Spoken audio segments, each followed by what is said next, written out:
Hey, welcome back to the Mower Medic 1. Today we are working on a John Deere 3-wheeler. This is called a bunker rake. It basically is a baseball field dressing machine. And we've got a runs and dies. And basically you pull the choke out and crank it.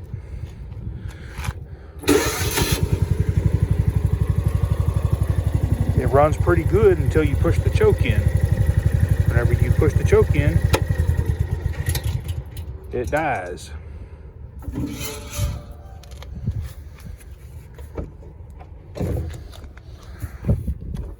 Nine times out of 10, it's going to be a carburetor issue. Now this is a Kawasaki. It's the FE290. They use this engine a lot in golf carts and gators, so it would only make sense to put them inside a 1200A ball field dresser as well. Let's go ahead and get this carburetor cleaned and see if we can get this thing to run right. I'm going to go ahead and let my 3-point hitch all the way down. Oh, it is down. I'm going to want this fender and seat to roll on back, so I'm going to go ahead and I'm going to disconnect the gas strut so that the seat will fold all the way back to give me some more working room right here.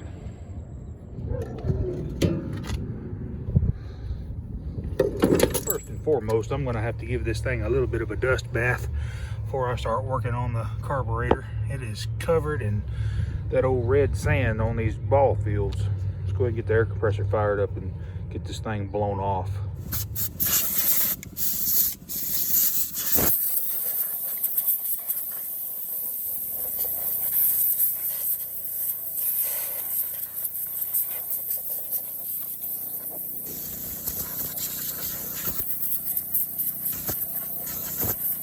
Go ahead and loosen the hose clamp that attaches the air filter to the carburetor.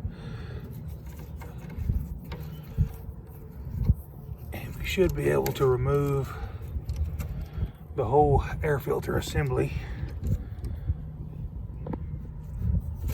And then just cam it up out of the way here. And there's your air filter. And they mount the fuel pump right over the carburetor. It would be so much easier if they'd just move that over a little bit, or maybe even mount it back here towards the fuel tank. But we're going to have to work around this fuel pump bracket. To get these carburetor bolts out, or these nuts, you're going to have to wrench them off with just an end wrench, because you can't get a socket in between the air horn there and the nut. Kind of a pain, but once you get them broke loose, they should just spin off by hand.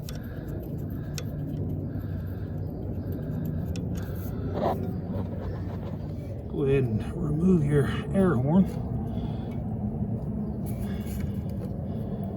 and just snake it up out of the way. Next, you want to remove the choke bracket. And once you get it past the studs, the cable will come loose, and then we can just remove it here from the choke arm. Go ahead and pull the cable up out of there. You can push from the bottom a little bit.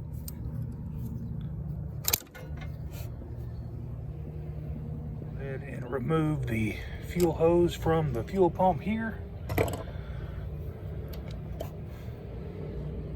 And remove the overflow tube from the carburetor there, and just let it dangle where it wants. Just pull it out of the way. Now go ahead and remove the governor rod from the carburetor here. It's not a Z bend, it's just an L bend. It goes in and just makes a crook, and gravity keeps it from popping out. Go ahead and remove your spring. And now the carburetor should just slide right off the studs.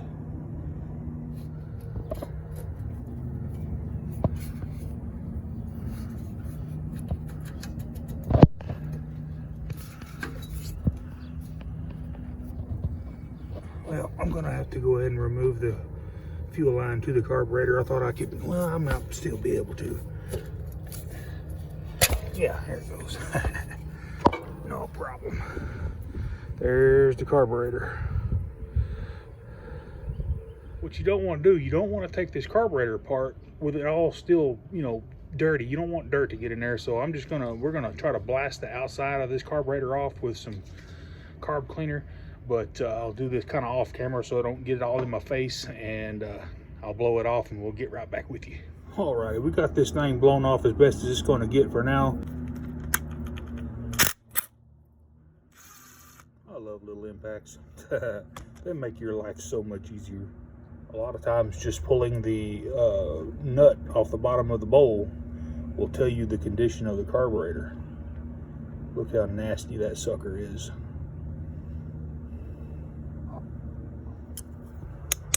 Pop this bowl off.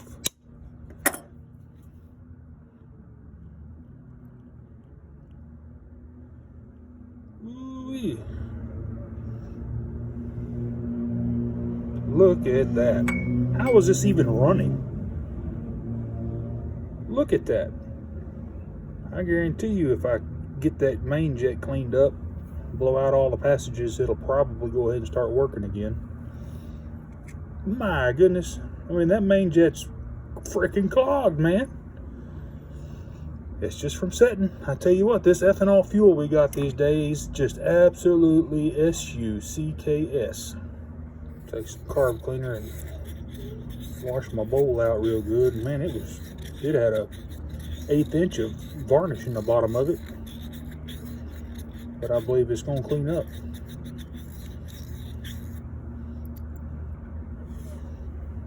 I'm going to go ahead and remove this main jet.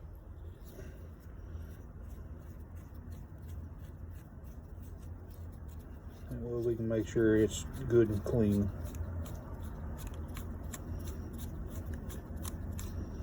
Once you get to where the threads stop, you can just take and tap the carburetor and it should fall out. As well as the emulsion tube may be stuck in there. Just take you a pocket screwdriver and go from the inside of the carburetor, push it down like that, and it too should fall out.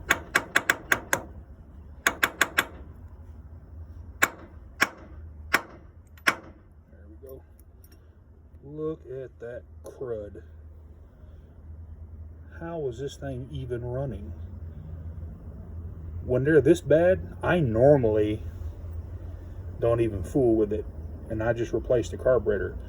But since we're out in the field and parts are hard to come by right now, and it's probably going to be like a week, we're going to try to get this thing cleaned up and hopefully get it running. Go ahead and pull the pilot jet out of the side of the carburetor.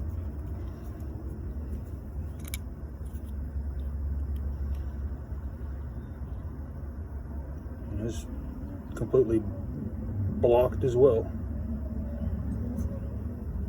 It's not too bad down in there, but this pilot jet is plugged.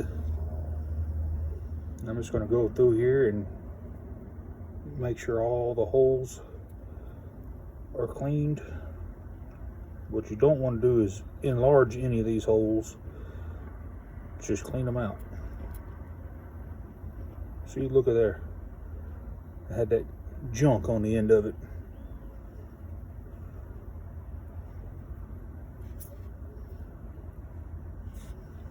If you find yourself having to clean carburetors 2 or 3 times to make them work, it's because we're missing crucial steps in the rebuild or the cleaning process. You gotta make sure this stuff is clean.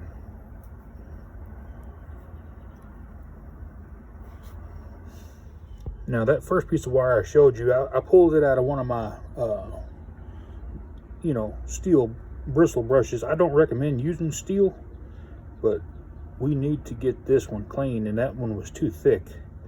You can tell I've got a piece of copper wire here, and copper is not going to hurt this, but just got to make sure that these all these jets and stuff are just cleared.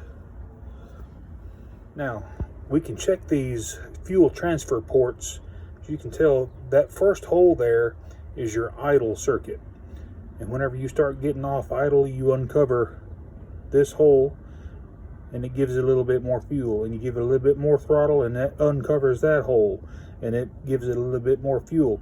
So once you get about half or a quarter throttle, your idle circuit stops working and then it picks up from the main jet here. But it looks pretty good. I'm going to put the pilot jet back in and we're going to squirt some WD-40 into the main holes here and we're going to see if we can watch them watch the WD-40 come out. So I'm going to introduce some WD-40. You can use carb cleaner, but I'm just doing this because I don't want to get solvent all over my phone or all over my camera if something was to go awry. But let's go ahead and I'll show you that these ports are cleared. Watch right there, you see those 3 ports and the idle jet. If all 3 of those will blow fuel through there, you're good to go.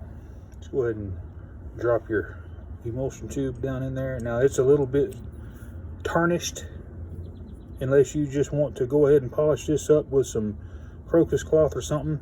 Just as long as it's clean, I don't care if it's a little bit green tarnished, it's not going to hurt as long as it goes down in there freely. Go ahead and install your main jet.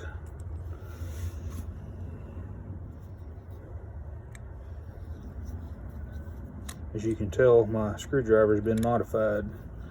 They make jet drivers, and I do have them at the Mower Medic 1 shop, and I'll show them in another video. But most screwdrivers aren't, they're too thick, they won't go down in here. So what you have to do is you have to grind your screwdrivers flat. So just get it, you don't have to kill it, just make sure that it's good and tight. Go ahead and slide your needle and float and install the float pin. Just inspect your bowl gasket. If it's dry rotted, go ahead and replace it. This one's pretty well worn, but we're going to go ahead and put it together with the old gasket. It shouldn't leak since it wasn't leaking before. You can put a little WD-40 on there to try to help rejuvenate and help give this gasket a drink. But let me show you what's next, and I will kind of go over this process. This step right here is important. Now, the float height is not adjustable on this carburetor. It's got a spring, and these Japanese carburetors are funny.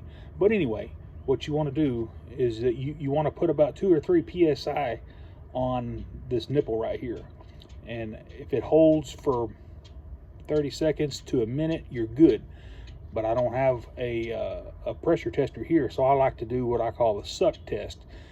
It's not pressure, but you can literally take your mouth and just put it on the nipple here and pull vacuum with your mouth and then stick your tongue right over the end of it.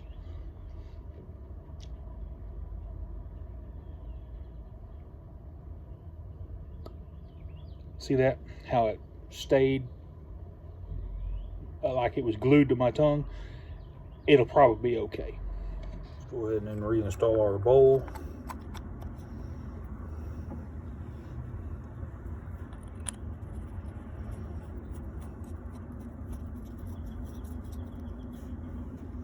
Let's go ahead and tighten it down. Plenty tight right there. Now here's what we call a field cleaned carburetor. It did not get a soaking in a ultrasonic cleaner. It's kind of hard to do that out in the field as you don't really have electricity. But if 100% yes, drop this down in some carburetor cleaner and let it sit for a little while if it's really bad like this one was. But I would definitely soak this in some carb cleaner or run it through a couple cycles of ultrasonic cleaner, because it's the it's just better. Trust me. All right, guys, I'm gonna go ahead and I'm just gonna throw this on there, and then the next frame it'll be running. No, I'm just kidding. I'm gonna put it on and just put everything back in reverse order, and should be good to go. I'll show you some key points here in just a minute. Slide her back on the studs. Reinstall your governor spring.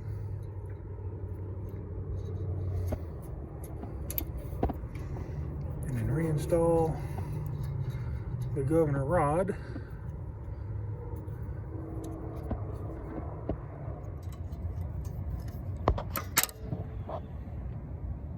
Reinstall your choke cable right here. Whoops. Right there. Once I get there, I'll get you a better shot of this. Just let it come on around. Like that right there. Slide on your choke bracket. And then slide on your air horn. And then tighten up your nuts. At this point, you'd want to change your fuel lines if they were rotten, and flush out any old gas and install new fuel filters and etc. But just go ahead and I'm going to go ahead and hook up the fuel line. This one's okay. Get that one put back on the carburetor here. And lastly, we'll just install our air filter assembly. If you look at that. I'm not even going to clean it.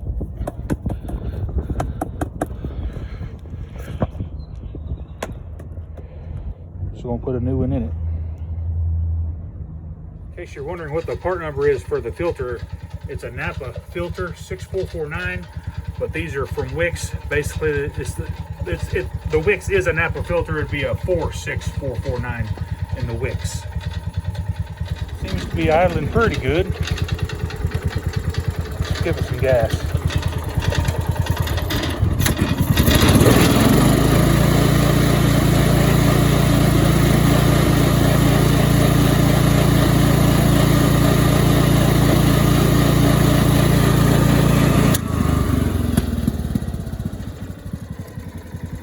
Got a bit of a pop through the muffler. Got a little bit of it's running a little lean. Old belt's flopping around making noise.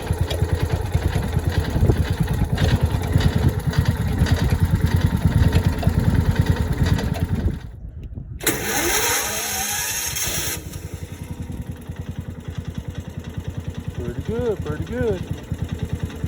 I'll put the fenders back on and the gas strut back on, and we'll take it for a spin. Uh-oh. I dumped everything out of the back of their little box there, didn't I?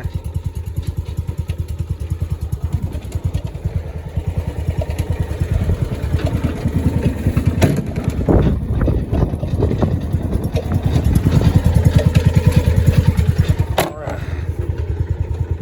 Put the transmission forward. Red is your brake and the black is your go pedal.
guys, we got the little John Deere Kawasaki powered ball field scraper going once again. We did a pretty in-depth in-field carburetor cleaning, and I hope this helps you out.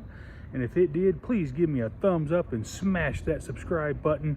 And whenever you do, click that bell so you'll get all my new videos. Anyway, guys, we'll see you guys on the next one.